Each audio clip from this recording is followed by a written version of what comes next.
Olá, está no ar o De Cara com a Imprensa. Obrigado pela sua audiência, pelo seu carinho, você que está conosco através do canal 18.1 aqui da TV Beltrão e também nas redes sociais. No programa de hoje vamos falar sobre itens de segurança obrigatório nos automotores até 2022. Vamos conversar aqui com o engenheiro mecânico Marcelo da Corrégio, que vai nos contar um pouco sobre essas alterações e como elas vão interferir na nossa vida, no nosso dia a dia e principalmente em quem compra automóvel. Mas é isso daqui a pouco, depois do intervalo. Fique com a gente.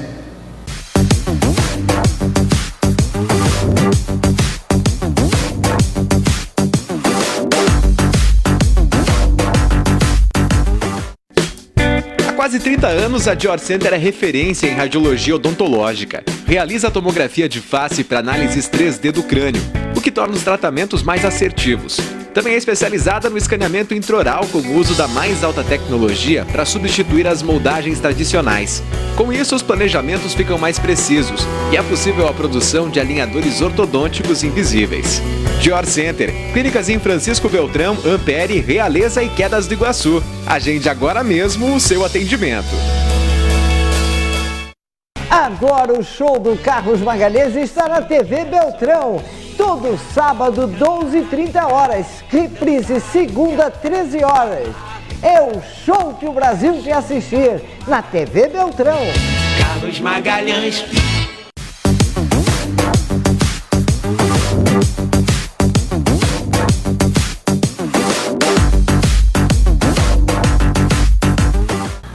Já voltamos com o De Cara com a Imprensa. Obrigado pela sua audiência, pelo seu carinho. Nós vamos falar hoje sobre automotores. Estamos recebendo aqui o engenheiro mecânico Marcelo da Corrégio. Nosso muito obrigado pela sua vinda. Obrigado também. Vamos falar um pouquinho sobre essas mudanças, essas alterações, porque o brasileiro, ele basicamente é apaixonado por carro, né? Todo mundo tem um, ou às vezes dois, né? Tá uma loucura. Cada vez mais as pessoas têm carro na garagem, né?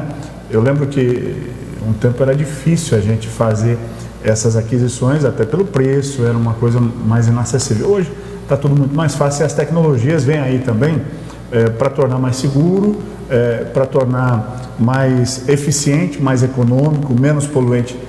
Dá para dizer isso? Dá, é o que está todo mundo procurando, né? Ele quer uma coincidência entre desempenho, economia de combustível e um valor acessível de aquisição. O que faz com que a gente pense que o Opala, que a gente tanto conheceu, né? Aqueles carrões antigos, né? O Lauda, esses carros sejam cada vez menos, já não são mais fabricados, evidente, mas assim, eu digo perfis semelhantes, carrões com grande desempenho, que têm um grande consumo e que poluam demais, estão descartados, né? Completamente. Eles eram um exemplo da arte da tecnologia da época deles, né? Década de 60, década de 70, quando eles foram projetados e iniciaram as vendas.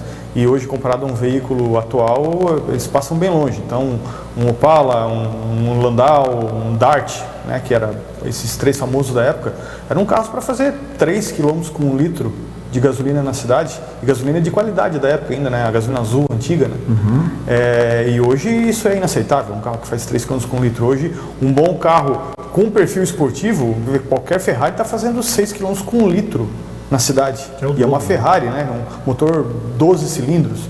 Então, muita coisa mudou, principalmente na tecnologia do combustível, que permite uma queima mais completa, e na geometria interna do motor, que aproveita melhor a energia térmica gerada pela queima do combustível para entregar potência mecânica para as rodas. E as questões de segurança também acompanham essa evolução, né? Até porque se o desempenho do carro melhora, é de se entender que ele vai ter que ter um nível de segurança maior. Então, a capacidade... Até porque ele vai oferecer mais risco por conta da velocidade empregada, né? Nem só a velocidade, a arrancada também é muito mais forte, né? O torque que ele entrega é muito maior. Então, um carro da década de 60, da década de 50, era um carro pensado inicialmente para ser seguro para o motorista, em que o nível de deformação que ele tinha segurava a pancada para que isso não chegasse no passageiro. Só que não era uma coisa calculada, ele deformava por inteiro, né? Um dos primeiros carros pensados nisso aí foi Mercedes da década de 50, 55, se não me engano, Mercedes-Benz alemã. E aqui no Brasil, aquela nossa coincidência de conversa ali fora do ar, foi o Corcel, foi um dos primeiros carros, era um projeto que foi dividido entre a Renault e a Ford, que a Ford comprou um espólio da Renault no Brasil, da Williams Overland, melhor dizendo, e na Europa era o Renault 19 e no Brasil era o Corsair 1. Então foi o primeiro carro brasileiro pensado em deformar para poder ter segurança para o passageiro. Mas interessante, Rafael, que numa época que ninguém comentava sobre isso aí. Quando tu falava que o carro era seguro em caso de acidente, o povo da época que assistia televisão na propaganda entendia que o carro era potencial, provável sofrer um acidente. Então não se divulgava isso aí. Então, à medida que o tempo passou, e isso começou a ficar cada vez mais importante, porque as mortes em acidente de trânsito foram ficando mais evidenciadas por conta da imprensa, o povo começou a pensar como é que fica meu filho na jogada, como é que fica a minha esposa num acidente, como é que fico eu, condutor, num acidente. Então, a segurança começou a tomar partido maior e as montadoras se viram obrigadas a trabalhar em cima disso aí, sob pena de não vender veículo que oferecesse pouca segurança em caso de colisão. E no Brasil, me parece que essa questão ficou mais evidente do período para cá, do período recente, que as pessoas puderam adquirir, sob a modalidade de financiamento, por exemplo, automóveis, né?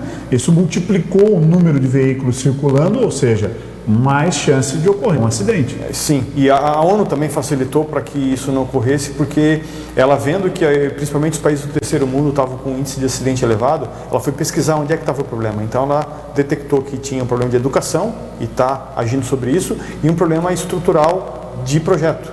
Então ela está agindo sobre isso, então ela contempla a Ásia, a Europa, contempla a América e nós aqui na América do Sul fazendo isso também nos projetos. Então ela exige de tempos em tempos que os países deem uma segurada nos valores de mortes no trânsito e para que isso aconteça o governo age fazendo um acordo com as montadoras para que o projeto melhore, os projetos mudem, diminuindo o número de mortes em caso de colisão. E determinando novas normas. Por exemplo, há tempo atrás nós vimos que a Kombi, por exemplo, da Volkswagen, parou de ser fabricada porque ela não consegue ser, por um painel muito estreito, absorver ali o airbag, a questão da ABS, que foi obrigatório, por isso ela saiu de linha em 2014.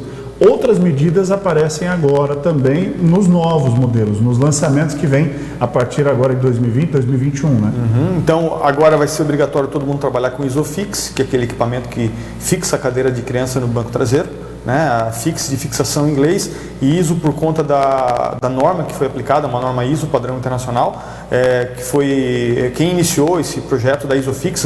Ele não é o único elemento normativo de fixação de cadeira, tá? Tem um elemento canadense, tem um americano, tem um japonês e tem o ISO que é europeu.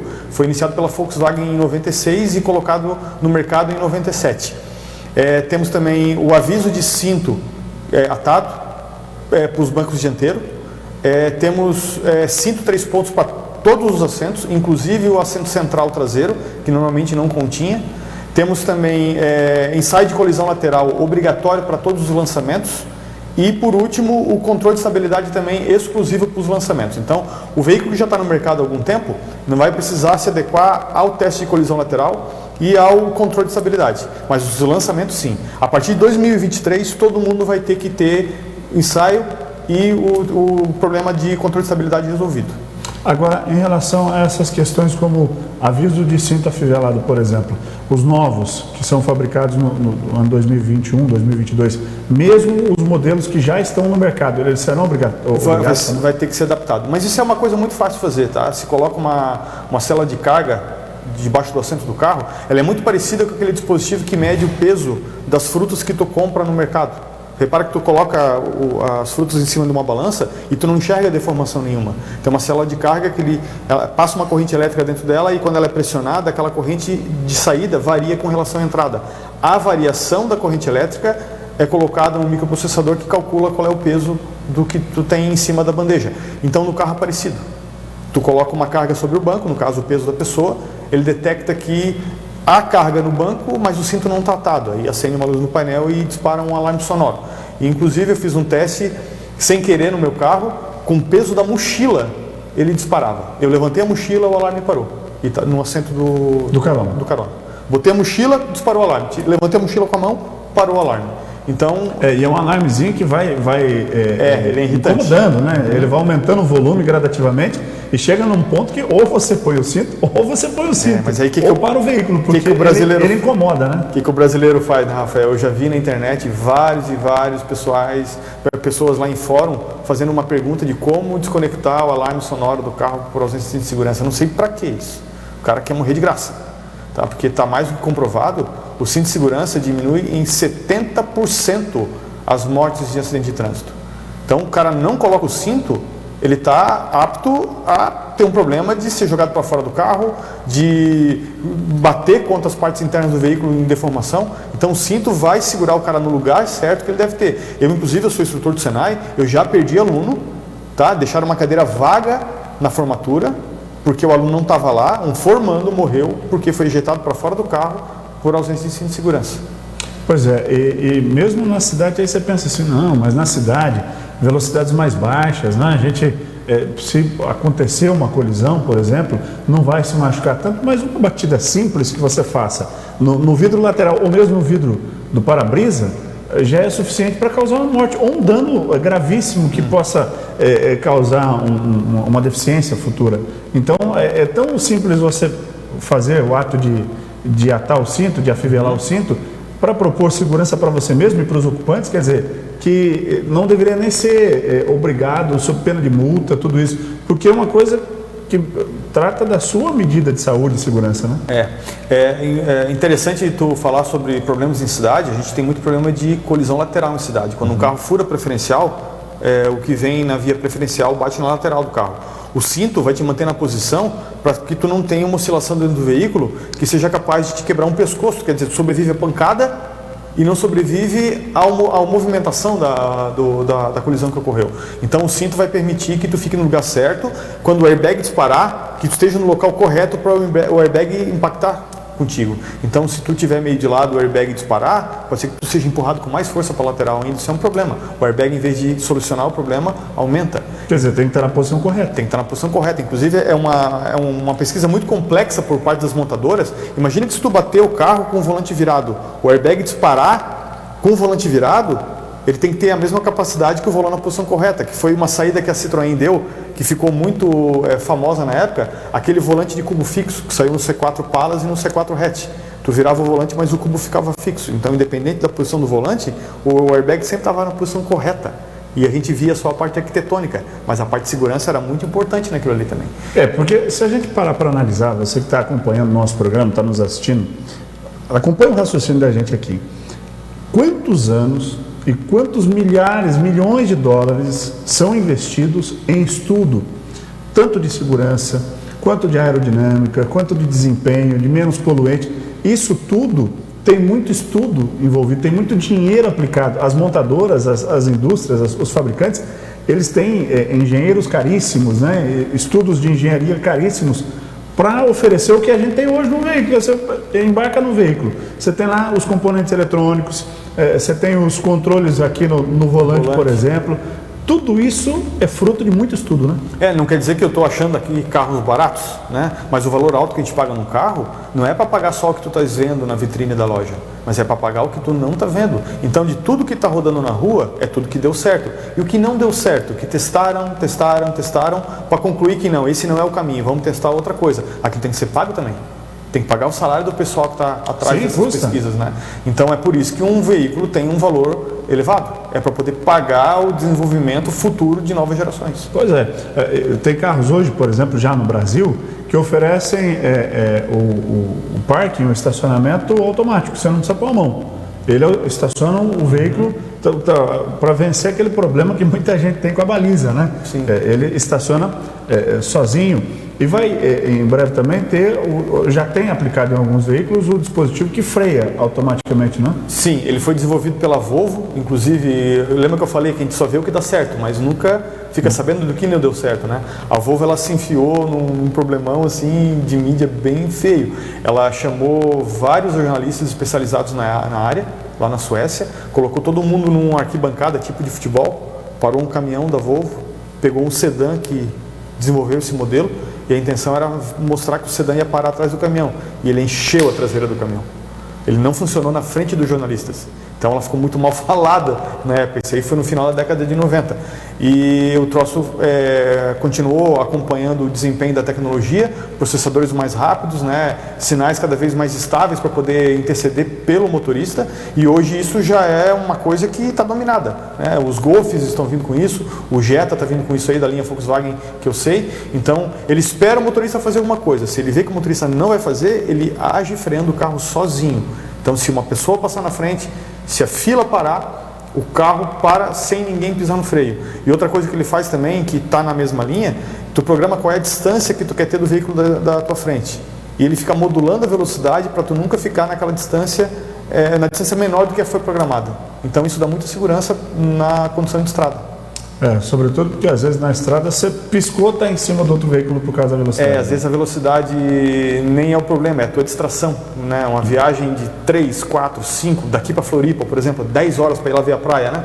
Tu tá lá entretido com o pessoal de dentro do carro, tu dá uma piscada mais demorada para lateral, vai dar uma atenção pro filho atrás. Comer.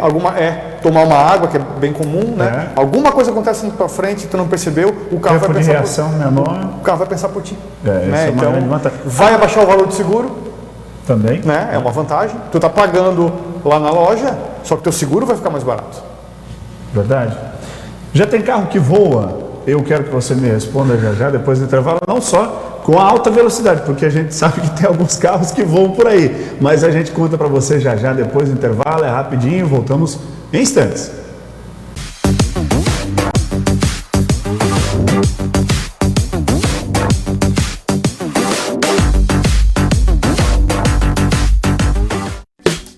Há quase 30 anos, a Dior Center é referência em radiologia odontológica. Realiza a tomografia de face para análises 3D do crânio, o que torna os tratamentos mais assertivos. Também é especializada no escaneamento intraoral com o uso da mais alta tecnologia para substituir as moldagens tradicionais. Com isso, os planejamentos ficam mais precisos e é possível a produção de alinhadores ortodônticos invisíveis. Dior Center, clínicas em Francisco Beltrão, Ampere, Realeza e Quedas do Iguaçu. Agende agora mesmo o seu atendimento.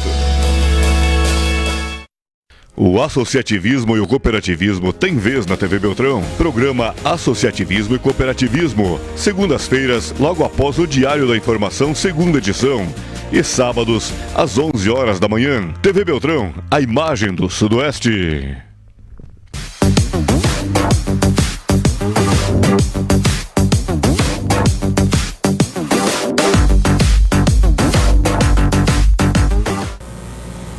Voltamos com o De Cara com a Imprensa. Você que nos acompanha, o nosso obrigado. Você que permite que a gente entre aí na sua casa.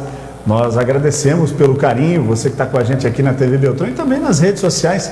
Nós estamos falando aqui com o engenheiro mecânico Marcelo da Corrégio sobre as alterações, as mudanças veiculares que vão aparecer a partir de agora. E antes de ir para o intervalo, eu perguntei para você, Marcelo, tem carro que voa? Tem carro que voa, mas não vai ser para motorista. Carro que voa é avião, então vai ser para os pilotos de avião. É outro tipo de habilitação. É brevet, né? Tem que ter piloto privado e piloto comercial. Mas onde é que está esse carro que voa? E quem desenvolveu? A Uber está desenvolvendo, inclusive. Tá? E tem alguns modelos europeus e americanos já que de fato voam mesmo, mas não são bons como aviões e não são bons como o carro. O carro tem que ser leve para poder ter consumo de combustível e tu carregar asa e motor superdimensionado para aquela condição em rodovia, tu está arrastando um peso que não precisa, então o consumo é elevado. E como avião, a aerodinâmica dele é pífia, né? Ele tem uma área de superfície muito maior do que necessária, então é um avião lento, é uma rolha de aerovia, como a gente fala no mundo da aviação. Ele tem dificuldade de subida, ele tem dificuldade de manobrabilidade, ele tem dificuldade de curva, ele tem dificuldade para voar com vento na cauda, porque a aerodinâmica dele é muito diferente de um avião. O que me parece um pouco em contraponto à natureza do Uber, né? dessa questão do aplicativo, que é trazer mobilidade, trazer facilidade. Então talvez fosse melhor desenvolver um helicóptero, que é mais utilizado nas cidades, nas grandes principalmente, né? São Paulo, como por exemplo, né? Ou Nova York. Talvez um helicóptero ou um carro, helicóptero fosse mais funcional do que propriamente um avião, né? A grande diferença do helicóptero e do avião é o helicóptero tecnicamente chamado de asa rotativa, é que um helicóptero não plana, né? O avião plana, então isso transforma o movimento deles bem mais simples. O helicóptero de motor parado, ele cai em catavento, ele tem uma tendência a resistir à queda dele, Porque a hélice vai querer se opor ao movimento de descida. Então ele cai em catavento, ele cai lento, mas cai. É um tijolo. Né? E o avião plana. Ele tem digamos que para cada 3 metros que ele voa para frente, ele cai um. Isso é uma vantagem bem grande em relação ao helicóptero. Pois é, agora, onde é que já tem esse protótipo de carro que voa? É coisa de país? É coisa de americano e coisa de europeu. E outra coisa, como eu estava comentando, além do brevet que tem que se ter, porque tu vai dividir o espaço com aviões, né? É uma teoria totalmente diferente de como operar o equipamento, né? A gente vive num mundo automotivo em que as coisas são bidimensionais. A gente tem uma área plana para poder operar com o carro, enquanto um avião vai ter que interceder num mundo tridimensional. Além de ir para frente e para trás como um carro, além de direita e esquerda como um carro, tem para cima e para baixo. E um carro não tem isso aí. A gente não consegue controlar essa altura a não ser pelo tipo de pavimento, uma subida, uma descida, mas um avião tem um componente tridimensional e as pessoas têm que ter um preparo mecânico espacial para poder interceder com esse tipo de problema e é bem mais complexo. Pois é, agora nós estávamos falando aqui sobre as mudanças e isso aí vai pegar todo mundo que tem carro em breve, quer dizer, quem comprar carro novo a partir de 2020, 2021, até 2023, todos os carros devem ter alguma alteração. Entre elas a questão dos lançamentos terão obrigatoriedade do ensaio lateral, que é de colisão lateral, né? E também de estabilidade, né? Então, o controle de estabilidade é bem mais fácil de fazer porque é um trabalho eletrônico e elétrico no carro do que o ensaio lateral. O controle de estabilidade ele vai fazer de 2 maneiras o controle de segurança do carro. Ele tem um sistema barato que ele interage com o freio. Então, tu vai fazer uma curva para a esquerda, por exemplo. As rodas de dentro do carro, as rodas da esquerda do veículo, então, na hora da curva para a esquerda, elas vão acabar freando o veículo, de modo que puxa o carro para dentro da curva. Quando ele se permite saber que o veículo está descontrolado, está numa velocidade excessiva para fazer a curva daquele jeito. Isso é fácil de medir com um acelerômetro, que o celular de todo mundo hoje tem. Até no celular tem, no carro já tem também. Então ele detecta que o carro está rápido demais para aquela curva e ele interage com os freios de dentro da curva. E tem um sistema vetorial. Ele aumenta a rotação das rodas externas da curva, jogando o carro para dentro dela também. Só que é um sistema mais caro, porque ele vai acelerar o carro sozinho. Ele tem que ser muito bem modulado. E então todo carro que tem ação vetorial tem ação com freio. Mas nem todo carro com freio tem ação vetorial. Os com ação vetorial e de freio são os de maior potência, os que têm um apelo um pouco mais esportivo. São veículos mais caros, portanto. E se faz essa ação vetorial pelo seguinte, não é estranho tu querer fazer a curva mais rápido possível e o freio segurar o carro? Então, numa ação esportiva, é muito mais integrado a necessidade de andar rápido, tu acelerar as rodas de fora, em vez de frear as de dentro. É por isso que ele é mais para carro esportivo, além do sistema ser mais complexo, mais caro. E o ensaio de colisão lateral, ele vai ser feito de maneira que aquela coluna que passa atrás da porta, a gente chama de coluna B. Coluna A é do para-brisa, B é da porta, C é do vidro traseiro. Aquela coluna B ela tem que deformar menos para não atingir o passageiro que está ao lado dela. Então, se coloca um ensaio no Latin NCAP, que é feito aqui no Uruguai, ou no NCAP europeu, lá na Europa, um boneco dentro do carro, eles chamam de Crash Test Dummies, são os bonecos que ficam recebendo as pancadas no lugar de um passageiro de verdade, né? Que é um boneco que ele imita a fisiologia do corpo, peso, densidade, volume ocupado. Tudo isso através de sensores. E é um boneco é um boneco de $1 milhão, custa muito dinheiro. Então ele tem elementos na cabeça dele que quando a coluna encosta, ele imita o sangue saindo. Para deixar uma marca na coluna e tu consegue saber que parte do corpo do boneco tocou na coluna. E tu consegue então avaliar qual é o índice de deformação que a coluna teve quando houve a colisão lateral. Ela é feita com o carro parado, recebendo um movimento de 50 km por hora de uma barreira de 950 kg. Então o carro está parado, vem um reboque tracionando 950 kg e bate na lateral do carro. Aí tu analisa a deformação que o carro sofreu. Então, dependendo do nível, ele vai ganhar estrelas. E aí essa colisão formada avalia também, além da deformação, qual é o tipo de deformação, não que a lataria do carro sofreu, mas que o boneco sofreu. O que quebrou no boneco, que tipo de sensor no boneco foi induzido a gerar um sinal. A gente chama de qual sensor foi excitado. E daí, dependendo da excitação desses sensores, se calcula qual foi o nível de impacto que um corpo humano teria. E aí tu dá as notas para o carro dependendo desse tipo de informação gerada. Agora, com essas alterações que são obrigatórias a partir de agora no Brasil, há estudo, há investimento, há novas tecnologias embarcadas. Quem absorve esse custo a mais? Uma fatia é quem compra o carro, óbvio, e uma fatia é a empresa que monta, mas ela tem um acordo com o governo. O governo tem um acordo com a ONU para poder diminuir as mortes, então se dá algum tipo de incentivo fiscal. Baixa o imposto aqui, dá uma redução de custo num serviço que a empresa precisa do governo, né? E daí tem uma troca de favores, é uma mão lavando a outra, mas um pedaço quem paga é a gente. Então a gente calcula aí a colocação obrigatória de ABS e airbag nos veículos em 2014, aumentou o preço dos carros em aproximadamente R$2.000 na época. A gente pagou por isso aí. E essas novas normas também vão ficar à mercê do nosso bolso. Só que assim, a gente está pagando para ter segurança, né, Rafa? Claro. Então imagina, eu tenho plano de saúde, eu pago todo mês para esse plano de saúde existir. Só que eu não costumo ficar doente, felizmente. Não quer dizer que eu vou parar de pagar meu plano de saúde. Tá? Então eu vou continuar pagando, torcendo para não ficar doente. Eu tenho seguro no meu carro há 10 anos, 12 anos, tá? E eu não uso, nunca usei. Mas eu vou continuar pagando, não vou chegar lá para a corretora e dizer, o negócio é o seguinte, ó, não estou renovando esse ano porque não estou batendo o carro, então não estou precisando. Então é o tipo de coisa que a gente quer levar no carro, quer ter à disposição, mas não quer usar. Não precisar usar, exatamente. É importante que se diga isso. Agora, o nosso tempo está acabando, Marcelo, mas eu quero te agradecer demais a sua vinda aqui e eu quero te convidar para que você volte aqui para a gente falar sobre um tema que nós não tocamos aqui, que é a questão de carros rebaixados. É um assunto que é recorrente, principalmente para os mais jovens, a molecada gosta, mas é importante a gente alertar aqui através do programa sobre a questão segurança. Você pode até dar uma pinceladinha, mas eu vou te convidar para você voltar numa outra oportunidade e nós falarmos amplamente sobre esse tema, porque é realmente relevante para a nossa sociedade. Sim, com certeza. Até a principal coisa de carro rebaixado, todo mundo que rebaixa carro provavelmente gosta do veículo. Aí não é obrigação de ter que passar numa lombada de lado, por exemplo, para que não ocorra o esfolamento da estrutura do carro com uma lombada. O cara passa com o carro de lado e isso torciona a carroceria, aumenta o índice de trinca, de solda a ponto, o carro fica mais mole de tanto passar na lombada de lado, causa deformação e fadiga na lataria. Então, quem gosta de fato de um carro não deveria rebaixar. É uma questão de gosto, não é? Mas tecnicamente falando não é adequado.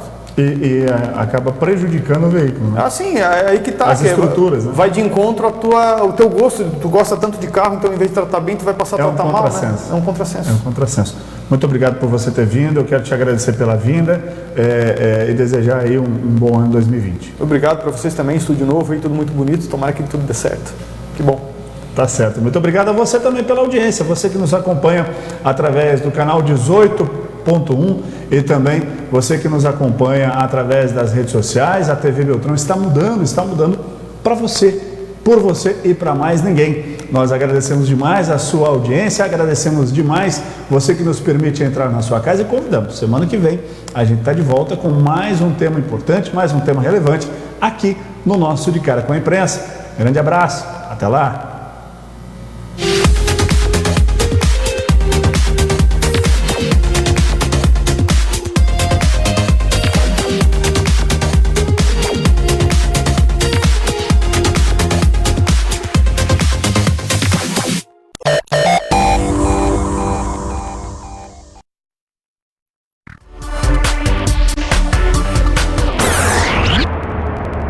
Animais desaparecidos.